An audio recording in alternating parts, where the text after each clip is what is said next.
आइए आज हम समझेंगे बूलियन अलजेब्रा को। बूलियन अलजेब्रा है क्या?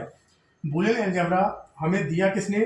बूलियन अलजेब्रा 1854 में जॉर्ज बूलियन के थ्रू दिया गया था।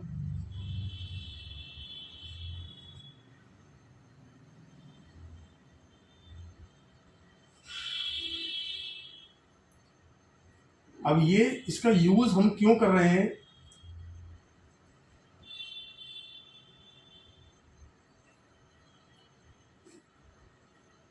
It's use for create logic gates and reduce the number of logic gates।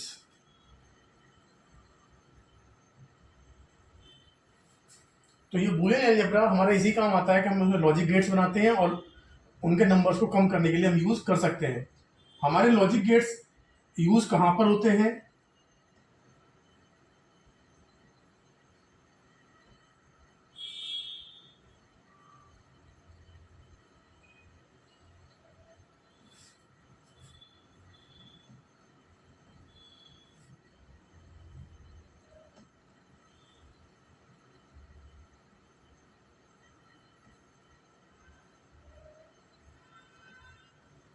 और कैसे बनते हैं?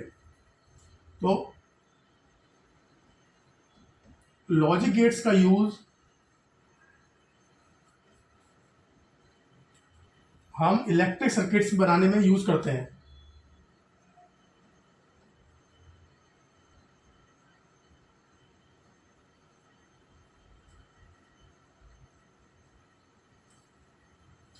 और इनको बनाने का जो तरीका होता है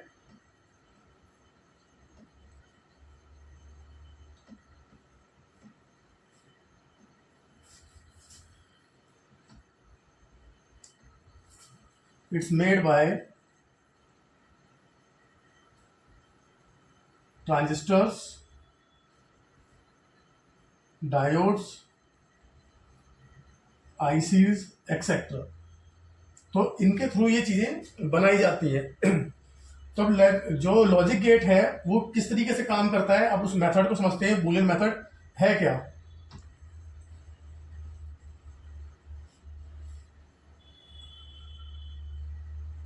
तो जैसा कि हम जानते हैं जितने भी हमारे इलेक्ट्रिक सर्किट्स होते हैं वो हमारे बाइनरी पर काम करते हैं, जो है कि हम पिछले नंबर में जान चुके हैं बाइनरी। तो हमारा जो बूलियन मेथड है ये मैथमेटिक्स में भी यूज किया जाता है, प्लस इसी के अंदर ये 0-1 के बेस पर वर्क करता है।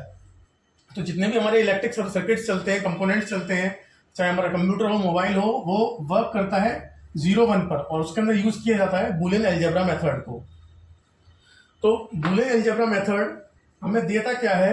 ये हमें बताता है कि हमारा लॉजिक गेट्स कैसे ओपन होगा, कैसे क्लोज होगा। जो हमारा 0 होता है वो ऑफ का काम करता है, मींस लॉजिक गेट को क्लोज करता है, और 1 हमारा उसको ऑन करता है।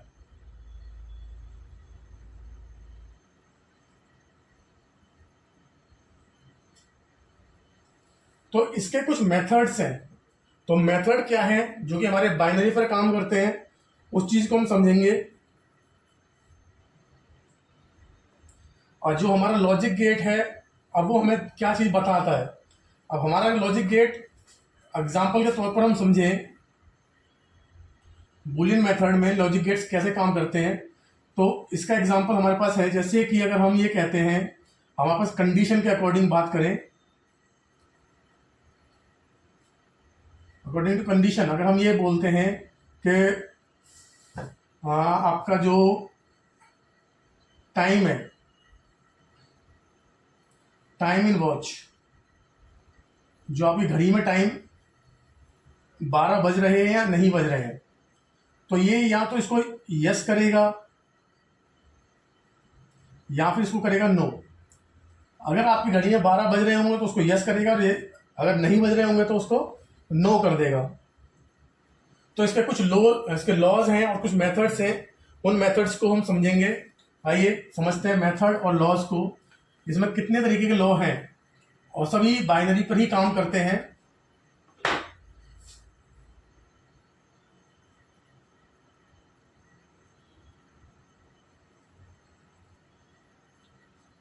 बूलियन के जो लॉज हैं, जैसा फर्स्ट है हमारे पास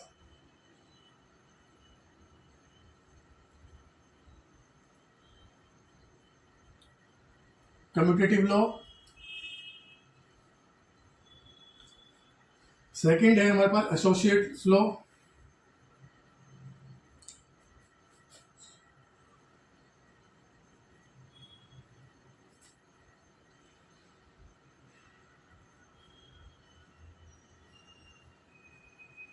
थर्ड है हमारे पास inverse,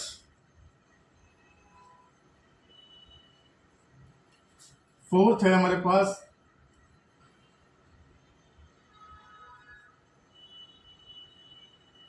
distribute law,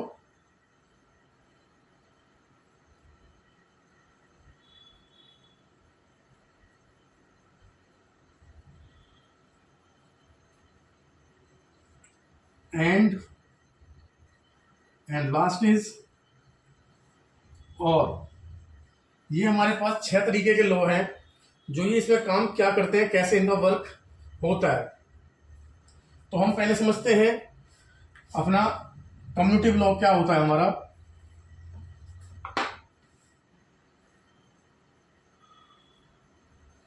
commutative law में वर्क कैसे करता है। कम्यूटेटिव लॉ कहता है कि अगर मल्टीप्लिकेशन और एडिशन हमारे बूलियन अलजेब्रा में दो ही चीज चलती हैं, या तो सम चलता है या फिर मल्टीप्लिकेशन चलता है। तो इसी बेस पर ये लॉज क्या करते हैं। तो जैसे कि हमारा कम्यूटेटिव लॉ में आता है ए डॉट बी इक्वल हो जाता है ये बी डॉट ए के। कम्यूटेटिव लॉ हमारा बताता है कि अगर हम दिए हुए वेरिएबल्स को, अगर हमारे पास वेरिएबल ए और बी होंगे, हमने कोई भी दो नंबर लिए हैं, दो इनपुट्स अगर हमने लिए हैं ए और बी, अगर ए और बी हमारे को आगे पीछे कर दे हम ए और बी को, तो भी उनकी वैल्यू हमारे पास इक्वल रहेगी। जैसे कि अगर हम कर देते हैं ए इक्वल 1 और बी इक्वल 0, तो भी हमारे पास वैल्यू सेम आएगी। जैसे हमने यहाँ पर एक ही रख दिया 1 0,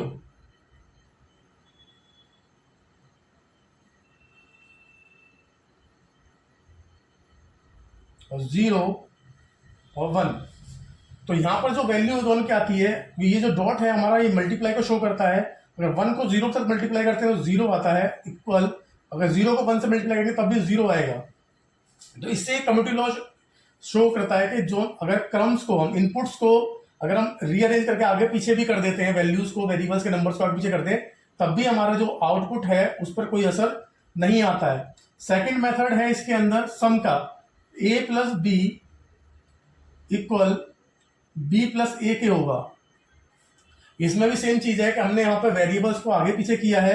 ए की वैल्यू है हमारे पास 1 और प्लस बी की वैल्यू है हमारे पास 0, तो दोनों में 1 प्लस 0 इज 1 और 0 प्लस 1 इज 1 होता है। तो ये जो कम्यूटेटिव लॉ कहता है कि क्रम्स को आगे पीछे करिए, उसके आउटपुट पर कोई भी असर नहीं आएगा। आगे सेकंड मेथड समझते हैं हम।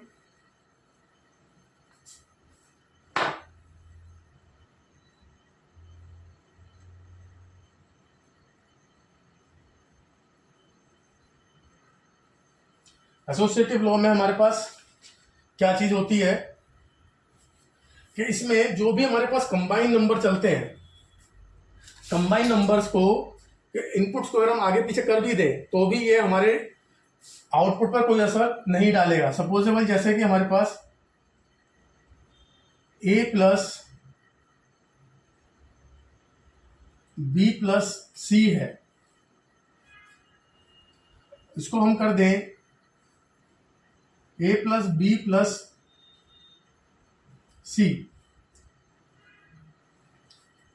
तो यहाँ पर अगर हम सी वेरिएबल भी ले लेते हैं, जैसे इक्वल हमने कर दिया यहाँ पर 1, सी को भी अगर हमने 1 कर दिया तो ए की वैल्यू हमारे पास है 1 प्लस बी की वैल्यू है हमारे पास 0 और सी की वैल्यू है 1, तो इक्वल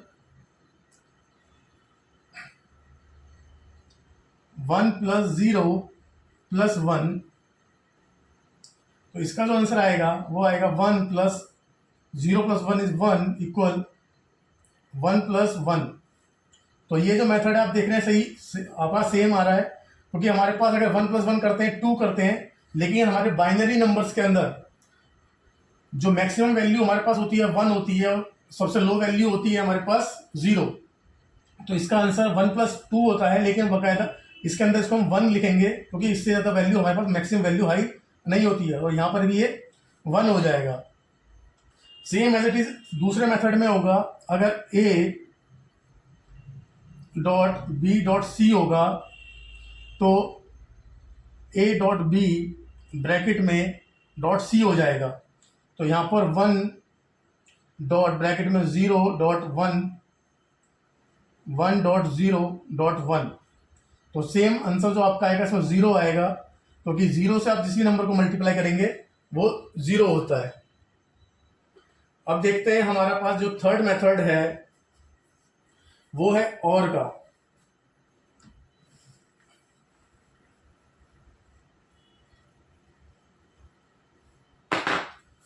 हम यहां पर कर रहे हैं और को। और के अंदर जो ब्रैकेट चलता है वो हमेशा सम चलता है, तो यहां पर हम अगर लिखें a प्लस बी, तो उसका क्या आंसर होगा। तो यहाँ पर अगर a प्लस बी हम करते हैं तो 1 प्लस 0 इक्वल 1 होगा। ऐसे ही एंड के अंदर जो मेथड चलता है वो मल्टीप्लाई का चलता है। तो अगर यहाँ पे हम लिखते हैं a डॉट बी इक्वल क्या आएगा, तो यहाँ पर जो हमारे पास आएगा 1 डॉट 0 इक्वल 0 हो जाएगा। तो ये दोनों चीज़ें अपने अपने तरीके से लॉ में काम कर रही हैं, क्योंकि अब इनकी हमें मेथड और समझेंगे हम आगे अभी इसमें।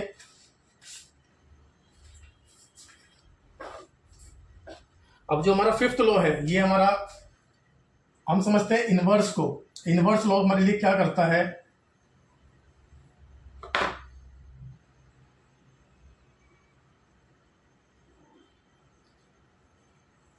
इनवर्स लॉ में जो भी हमारे पास वैल्यू आएगी उसके ऊपर बार लग जाएगा, मींस जो हमारे पास वैल्यू है जस्ट उसका वो अपोजिट कर देगा। अगर हम कहते हैं a तो ये इक्वल हो जाता है a बार, b इक्वल होता है b बार।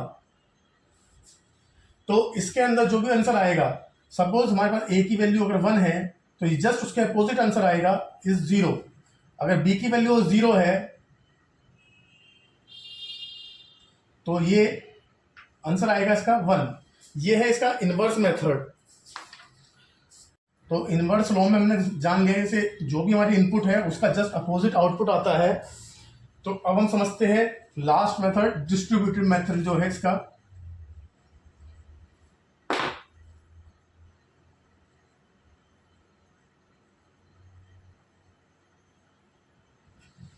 डिस्ट्रीब्यूटिव लॉ, ये डिस्ट्रीब्यूटिव लॉ क्या करता है, ये हमेशा कंफर्म करेगा कंडीशन को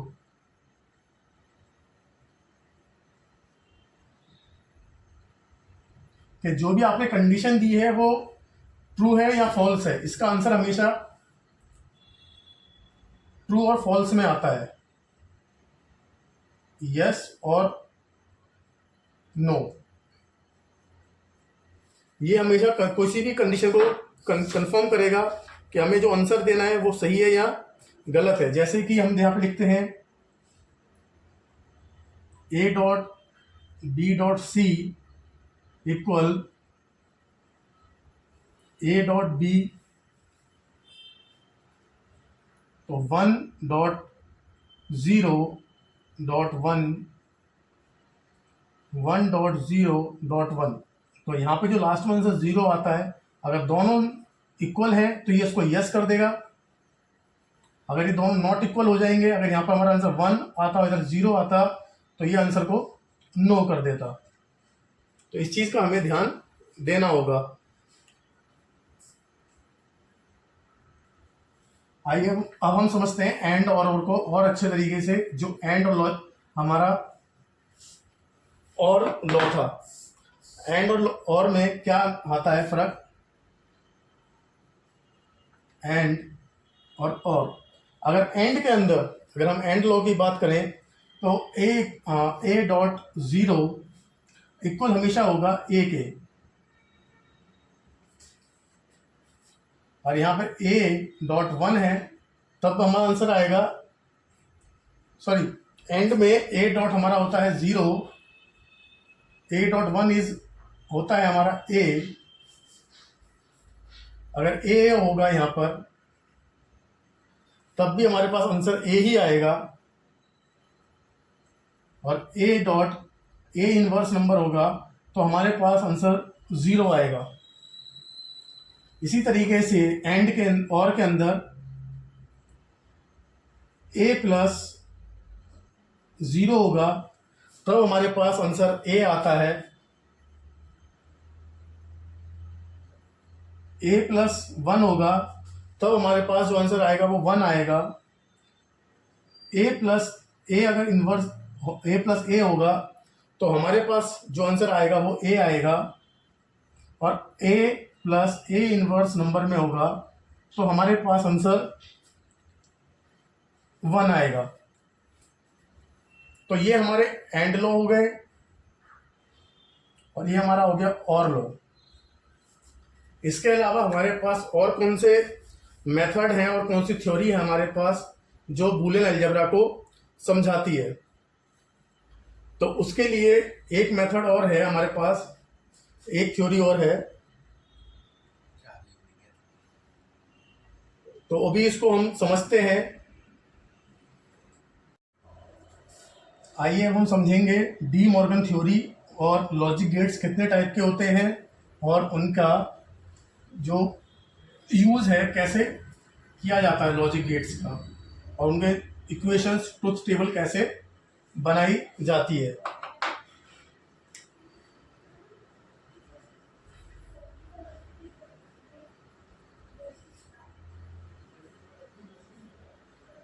डी मॉर्गन थ्योरी हमें क्या कहती है?